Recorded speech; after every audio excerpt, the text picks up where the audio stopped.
You know, central banking is one of the major planks of the Communist Manifesto. We talk about America being a capitalistic country, but yet at the same time we have a central bank that plans everything for us, right? And the graduated income tax is another plank of the Communist Manifesto, right? So right there you have two major planks of the Communist Manifesto that have been brought in because of the Federal Reserve System, okay?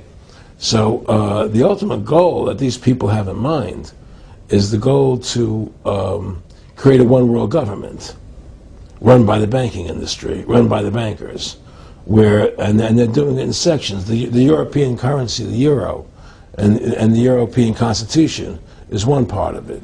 Now they're trying to do it in America with the North American Union, right? And they want to create a new currency called the Amero, right? And the whole agenda is to create a one-world government where everybody has an RFID chip implanted in them.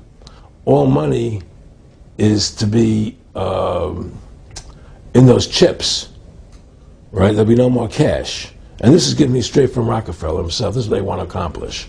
And all money will be in your chips.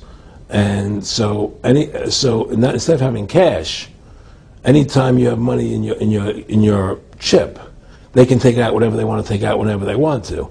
If they say you owe us this much money in taxes, they just deduct it out of your chip digitally. Total control. Total control. And if you're like me or you, and you're protesting what they're doing, they can just turn off your chip. And you have nothing. You can't buy food. You can't do anything. It's total control of the people. And that chip's connected to a database that has your purchasing records, what you do, what you sell. Everything is in there, you know? And so they want a one-world government controlled by them, everybody being chipped, all your money in those chips, and they control the chips, and they control people, and you become a slave. You become a serf to these people. That's their goal. That's their intentions. Eric, can you be specific about when you met Rockefeller, how it happened in these discussions? I met Rockefeller through a female attorney I knew who called me up one day and said, one of the Rockefellers would like to meet you. I had made a video called Mad as Hell, and he'd seen the video and wanted to meet me and knew I was running for governor of Nevada. So sure, I'd love to meet him. And I met him, and I liked him, and he was a very, very smart man. And we used to talk and share ideas and thoughts. And he's the one who told me 11 months before 9/11 ever happened that there was going to be an event. Never told me what the event was going to be, but there was going to be an event. And out of that event, we were going to invade Afghanistan to run pipelines from the Caspian Sea. We were going to invade Iraq, you know, to take over the oil fields, establish a base in the Middle East, and make it all part of the New World Order. And we'd go after Chavez in Venezuela. And sure enough, later 9/11 happened. And I remember he was telling me how how you're going to see soldiers looking in caves for people in Afghanistan and Pakistan and all these places. And there's going to be this war on terror, of which there's no real enemy. And the whole thing is a giant hoax, you know, but it's a way for the government to take over the American people. He told you it was going to be a hoax. Oh, yeah. Oh, yeah. There's no question. He says, there's going to be war on terror. And he's just laughing. There's no... Who are we fighting? I mean, why do you think 9/11 happened and then nothing's happened since then? Do you think that our security is so great here that these people who pulled off 9/11, who were able to, can't knock down another plane?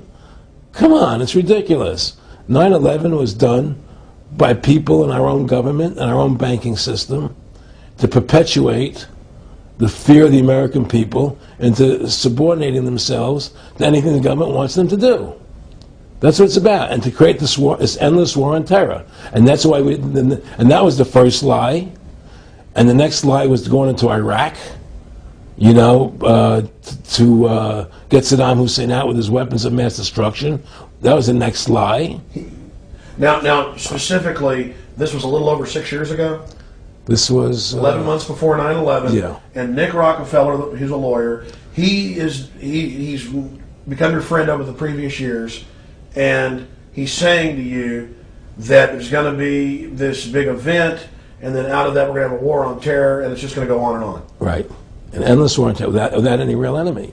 That you can never, so you can never define a winner. And did he say that it's going to be perfect because you can't define an enemy? It just goes on Yeah, and on? because you can't define a winner. There's no one who's on to beat, so it goes on and on forever. And they can do whatever they want. They scare the hell out of the American public. Look, this whole war on terror is a fraud. It's a farce. It's very difficult to say it out loud because people are intimidated against saying it. Because if you say it, they want to make you into a nutcase. But the truth has to come out. That's why I'm doing this interview.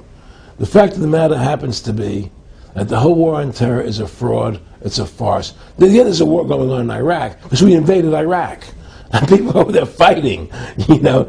But the war on terror, it's a joke, you know. And until we discover what really happened on 9/11 and who was responsible for 9/11, because that's where the war on terror emanates from. That's where it comes from. It was 9/11 that allowed this war on terror to begin. And until we get to the bottom root of 9/11, the truth of 9/11, we'll never know about the war on terror. Aaron, you said that he was, and I think it's important, and I know this about the Rockefellers from Dr. Dennis Cuddy and many others who literally, you'll be 20 years old in a lunch line at college, and there's David Rockefeller. And they're experts at recruiting and getting what they call players, and that clearly he was, I want to make it specific and just get you to reiterate what you said last night about you got 30% of the vote, you were having an effect, you made mad as hell, they knew that you'd started the Constitution Party, they knew that you were somebody who was taking action and getting things done. You'd already made some big films, had a lot of other successes. Right. So they were trying to recruit you, and didn't it come down to the point of, hey, we are here to recruit you, and don't worry, your chip's going to say, don't mess with us. You know, this guy's don't touch. Yeah, yes, that did happen. I was definitely being recruited, but it's more subtle than that. Well, in your words, just go through the process, and then what he said. Well, what it is remember we were friends, and we used to come to my house a lot. We'd have dinner, we'd talk. And he'd tell me about business investments, how you get involved in, you know, or they would help me with this business investment or that business investment. And was I interested in joining the Council on Foreign Relations? You know, I would have to get a letter to join them, but was I interested in that? And, you know, just stuff, you know, leading you on. And I used to say to him that I never really did that because that wasn't where I was coming from. You know, as much as I like you, Nick, you know, your ways and my ways, we're on the opposite side of the fence. You know, I don't believe in enslaving people, you know, and he would come back with, oh, I do? Or? Well, it would be more like, you know... It's better for them. Well, it's more like, you know, how do I put it? It was like, what do you care about them? What do you care about those people? What difference does it make to you? Take care of your own life. Do the best you can for you and your family. What do the rest of the people mean to you? They don't mean anything to you. They're just serfs. They're just people. You know, it was just a lack of caring, you know, and that's just not who I was. It was just sort of like cold, you know. It was just like cold, you know. And I used to say to him, what's the point of all this? You have all the money in the world you need. You have all the power you need. What's the point? You know, what's the end goal? And he said the end goal is to get everybody chipped, to control the whole society, to have the bankers, the elite people, you know, the bankers and some governor controlling the world. And I said, do all the people in the Council on Foreign Relations believe this way you do? He said, no.